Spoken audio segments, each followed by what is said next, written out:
aujourd'hui, on n'a pas aspiré les voix de qui que ce soit. Ce qui est important, c'est d'exposer le projet qu'on veut porter pour la ville, pour les Clissonnais.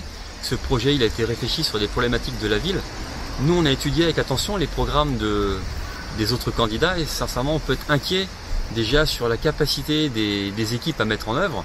Puisqu'aujourd'hui, les compétences et l'expertise sont nécessaires, on le voit bien sur des projets. Mais quand on regarde effectivement la teneur des programmes, moi j'invite les électeurs à comparer sur le papier les programmes, à regarder les enjeux. Ouais. Je ne sais pas si planter une forêt de 5000 arbres à Clisson c'est une priorité aujourd'hui. Quand on sait qu'un arbre, il lui faut 10 ans pour qu'il puisse, au niveau de la photosynthèse, capter les molécules de CO2, je pense qu'il est plutôt urgent de travailler sur la gestion des flux, sur le liaisonnement de l'aménagement urbain.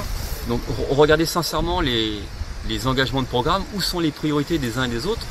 Nous aujourd'hui on est transparent, il y a la crise du Covid qui est arrivée en début d'année, il y a une problématique budgétaire parce qu'on n'a pas voté le budget comme il se doit, on ne peut pas maintenir notre programme en l'état, il y a des choix à faire, aujourd'hui il faut les faire mais de manière raisonnée.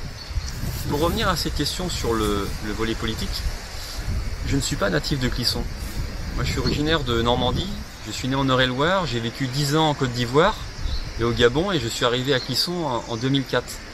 Et bien souvent, quand j'entends parler parfois les gens, on parle souvent des gens qui arrivent d'ailleurs, on les appelle les nouveaux arrivants. Et cette image de nouvel arrivant, quoi qu'il arrive, elle vous colle à la peau, c'est comme un marqueur et vous l'entendez tous les jours. Donc on a l'impression qu'il y a les gens qui sont nés à Clisson et les nouveaux arrivants.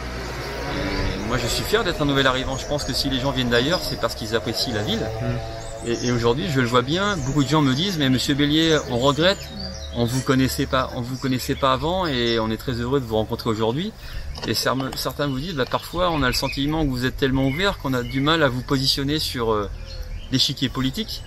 Et on le voit bien, les présidentielles, les gens ont réclamé de l'ouverture dans la manière de gérer nos collectivités locales.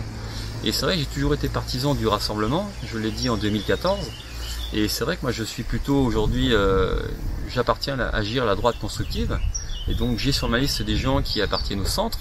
Et je suis moi-même au sein de la droite constructive et je pense qu'aujourd'hui il faut le dire, aujourd'hui notre liste a vocation à rassembler les électeurs de la droite mais aussi du centre et qu'on rassemble ces gens-là autour d'un projet qui soit avant tout fédérateur et je pense qu'il faut le dire parce que les gens me le disent. Donc, ça n'empêche pas l'ouverture d'autres personnes, on a des gens chez nous qui ont une nationalité de gauche, ils ont accepté de nous rejoindre parce qu'on n'était pas que droite, on fait droite et centre, et dans le centre il y a centre droit et il y a centre gauche, d'ailleurs sur la liste on est bien divers centres et je pense que c'est important que les gens le sachent.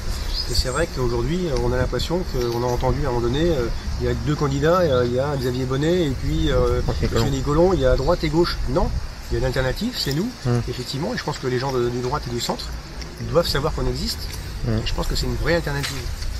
Et je pense que s'il doit y avoir une rupture aujourd'hui, on voit bien effectivement 58% qui votent contre la liste Xavier Bonnet, ça veut dire quelque chose.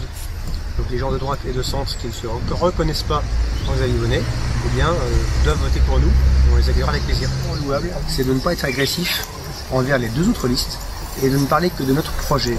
Et en fait, on s'est rendu compte au fur et à mesure que qu'est-ce qui se passait, c'est qu'il y avait un match entre justement Monsieur Nicolon, Monsieur Bonnet, par presse interposée, et que nous on s'est mis volontairement au-dessus de la mêlée parce qu'on ne voulait pas rentrer dans cette base politicienne, et puis finalement on se rend compte que les Français, dont on l'entend, et les Clissonnais aussi en partie, ont besoin de ça.